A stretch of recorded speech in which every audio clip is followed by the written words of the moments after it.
Futures and options are financial derivatives. They are contracts that derive their value from an underlying asset, like a stock or a commodity. At their core, these are legal agreements to buy or sell an asset at a future date for a price agreed upon today. There are two main categories here. One forces a transaction to occur, while the other provides a flexible right to choose. Futures contracts carry a binding obligation for both sides. Options, however, allow the buyer to walk away if the deal does not make sense.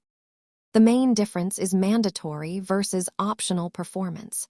One locks you into a trade, the other keeps your risk limited to the premium paid.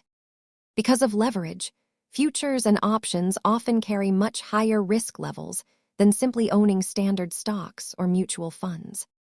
Many professional investors use these to hedge against price drops, but they are often too complex for beginner portfolios. Always research the risks before trading derivatives. This video is for educational purposes. Thanks for watching.